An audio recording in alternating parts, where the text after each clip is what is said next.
안녕하십니까. 이정환입니다. 오늘은 좀 다른 데서 찍고 있죠. 이제 제가 강의하는 학원, 강사 휴게실이라고 할까요? 거기입니다. 시간이 조금 남아서 8주차 문제를 좀 해설 찍고 있습니다. 자, 학원 8주차 문제입니다. 학원. 점유권과 소유권, 지상권, 지역권, 전세권. 문제 6개. 자, 먼저 1번. 점유에 관한 다음 설명 중 틀린 것은? 점유라는 건 물건을 사실상 지배하면 인정되는 권리죠. 그러니까 물건을 사실상 지배하고 지배하는 의사가 있고 이렇게 돼야 되죠. 자, 2번은 관념적 점유죠. 상속인의 경우에 피상속인이 사망하게 되면 점유권을 상속받으니까 물건을 사실상 지배하지 않아도 점유권 인정이 되고 결국 관념적 점유 이렇게 되겠죠. 3번은 점유 보조자라고 가계 점원. 가계 점원의 경우에는 물건을 그 가게 안에 있는 물건을 사실상 점유하지만 점유권이 없죠. 그 가게 점원에게 지시하는 자, 가게 주인. 이 사람만 점유자죠. 195조. 반면에 4번 간접 점유자는 임대인 생각하면 되죠. 임대차 계약을 통해서 임차인으로 하여금 직접 점유하게 하면 임대는 간접으로 점유권이 있다. 4번이 틀렸죠. 이때 간접 점유, 이제 임대차 계약 관계를 말하는데 갑이 을에게 임대차 계약을 했고 그래서 을이 점유하고 있다가 을이 병역에 대해서 전대차 계약을 하게 되면 그러면 갑과 을은 간접 점유자고 전차인은 직접 점유자 이렇게 되겠죠. 그러니까 점유 매개 관계가 중첩적으로 있을 수 있다 이렇게 될 겁니다. 그죠? 취득시효. 타인의 부동산 또는 동산을 점유하고 일정 기간이 지나면 소유권을 취득하는 제도가 취득시효죠. 뭐 이렇게 날파리가 날아다녀. 자, 1번 점유로 수반하지 않는 물건, 예컨대 저당권, 원칙적으로 취득시효가 인정되지 않죠. 다만 이제 지역권만은 승역지를 점유하지 않지만 계속되고 표현된 지역권은 시효취득이 인정이 됩니다. 1번은 원칙이죠. 2번 부동산 소유권의 점유 취득시효 기간은 20년이고요. 등기부 취득시효 기간은 10년이죠. 3번 틀렸죠. 옳은 질문이군요. 토지 일부에 대한 점유 취득시효는 인정되죠. 근데 토지 일부에 대한 등기부 취득시효는 인정되지 않죠. 등기부 취득시효는 등기부의 소유자로 등기가 돼야 되는데 토지 일부에 대한 소유권 등기는 불가하니까 토지 일부에 대한 점유 취득시효만 인정이 됩니다. 4번 점유 취득시효 요건 20년 점유, 소유의 이사인 자주 점유, 평원 공연 점유죠. 5번 부동산 소유권의 등기부 취득시효의 경우에 소유자로 등기된 기간과 점유기간이 다 같이 10년 이상이어야 취득시효가 완성된다. 이렇게 되겠죠. 따라서 틀린 게 없죠.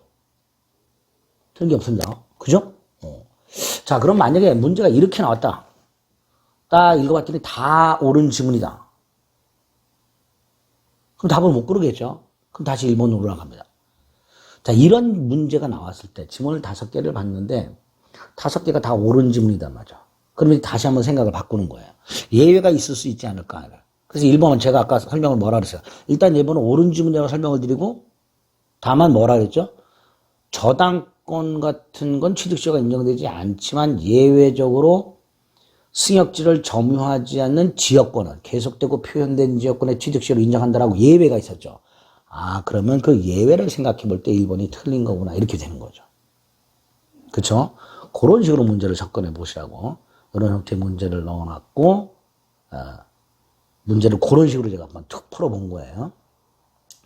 2번에 1번 같은 경우 예외를 생각하면 바로 틀린 지문으로 고를 수가 있지만 혹시 밑에 100% 틀린 지문이 있을 수 있다는 거죠. 그래서 1, 2, 3, 4, 5번을 쭉 읽어봤는데 1번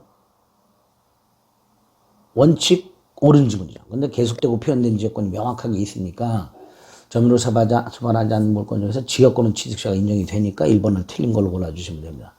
그러면 이제 5번도 문제가 돼요. 부동산 소유권의 등기부 취득시효의 경우에 소유자로 등기된 기간과 점유기간이 다 같이 10년 이상해야 한다라고 돼 있는데 직접 10년 점유, 10년 등기할 필요 없이 전 등기명인의 등기를 합하여 전 점유자 점유를 합하여 10년이면 된다 그랬죠. 그러니까 직접 10년 점유, 10년 등기 안 해도 되니까 5번도 그걸 생각하면 틀린 거 아니냐 이런 생각을 할 때 이건 5번 아니죠. 왜냐하면 전 등기, 전 점유까지 합쳐서 10년이라고 해석을 하게 되는 거죠. 결국 틀린 거는 1번을 골라주시면 됩니다. 3번 공동소유 공유합의 총유가 있고요. 동그라미 1번 총유는 비법인 사단 구성원의 공동소유를 말하고 지분이 존재하지 않고 총유물 분할이란 게 없죠. 그게 총유의 특징이에요. 1번.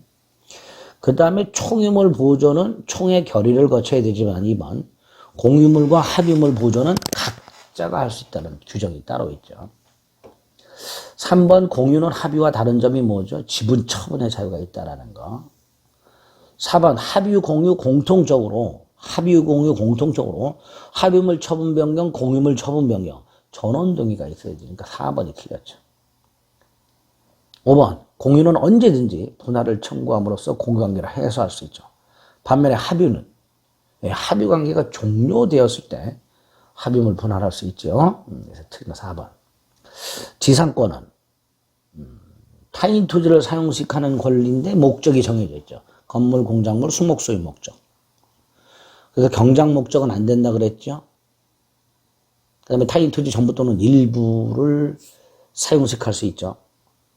지상물은 지상권의 성립요건도 존속요건도 아니라 그랬고요. 지료지급도 지상권의 요소가 아니죠. 뭐 이런 것들이 일단 특징이 되죠. 그게 4번에 있죠. 3번에 있죠. 토지 일부에도 지상권 설정할 수 있다. 아니죠. 재산권이 당연히 2번 양도성, 상속성이 있고요. 자, 1번은 구분지상권이죠. 구분지상권은 지표는 사용식을 하지 않고 지하나 지상의 특정 공간만을 사용식하죠. 그러니까 수목소유 목적으로는 설정할 수 없다. 1번이 틀렸고요. 5번 경제사정의 변동이 있을 때 그래서 지료가 상당하지 않게 되었을 때 당사자는 일방적으로 지료의 증액이나 지료의 감액을 청구할 수 있죠. 그게 5번이죠. 지료 증감 청구권. 이런 증감 청구권이 지상권의 지료 증감 청구권이 있고 전세권의 전세금 증감 청구권이 있고 임대차 민버스 임대차에 차임 증감 청구권이 있고 주택 임대차나 상가 건물 임대차에 보면 차임 및 보증금 증감 청구권이 각각 있죠. 그 중에서 전세금 증감 청구권 증액 제한이 있죠. 1년 내 증액 청구 못해 20분의 1 초과 증액 못해. 주택 임대차도 마찬가지죠. 1년 내 증액 청구 못해 20분의 1 초과 증액 청구 못해. 상가 건물은 1년 내 증액 청구 못해 100분의 5 초과 증액 청구 못해. 이런 것들이 있죠. 틀린 거 1번. 자, 5번 지역권. 토지가 토지로부터 편익을 제공받는 거죠. 그러니까 땅이 편익을 받아야 되니까 사람이 편익을 받는 인여권은 안 되죠. 1번이 그거죠. 도자기 공개라는 사람이 도자기를 만들기 위해서 남의 땅에서 고령토를 채취하는 건 인여권이란 말이에요. 인여권. 사람이 편익을 받으니까. 2번 지역권에는 다른 용익물권과는 달리 대가지급이라든가 존속기한이라든가 갱신에 관한 규정이 없습니다. 3번 아주 중요하죠. 293조 2항 지역권의 부종성이라고 요역지와 분리해서 지역권만 양도하거나 지역권만 다른 권리, 여기서 말하는 다른 권리가 뭐죠? 저당권의 목적으로 하지 못한다. 꼭 기억해야 되죠. 4번은 지역권 문제가 나오면 거의 약방의 감초처럼 나오는 조문이죠. 295조 1항 지역권의 불가분성이라고 예를 들어 요역지가 가불의 공유일 때 그중에 1인이 지역권을 취득하면 다른 공유자도 지역권을 취득하지요. 5번 지역권은 특징 중에 하나가 타인 토지로부터 제공받는 편익 아무런 제한이 없죠. 뭐 통행지역권, 용수지역권 뭐 이런 것들 관망지역권 이런 것들이 다 인정됩니다. 틀린 거 1번. 6번 전세권. 전세금을 지급하고 타인의 부동산을 용도에 따라 상속하고 나중에 전세금을 반환하지 않으면 그 목적물, 부동산을 임의경매로서 우선 변제받을 수 있는 용익물권의 성격과 담보물권의 성격을 모두 가지고 있는 그런 독특한 물이죠. 물권이고요. 재산권이어서 원칙적으로 양도 가능하죠. 그러니까 동그라미 1번 전세권자는 전세권을 양도할 수 있고 전세권을 담보로 제공할 수 있고 그 다음에 전세권자 동의 없이도 목적물을 임대할 수 있고 전전세할 수 있죠. 1번 틀렸고요. 뒷부분이 틀렸죠. 다만 이제 지상권과는 달리 설정행위로 금지할 수 있죠. 2번 전세권자는 담보물권의 성격이 있으니까 임의경매권도 있고 후순위 권리자마다 우선 변제 받을 권리도 있죠.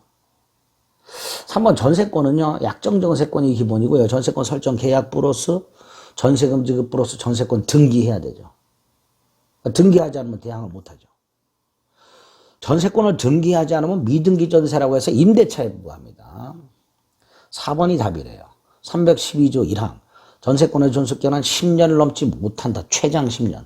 넘으면 단축한다. 이렇게 되죠.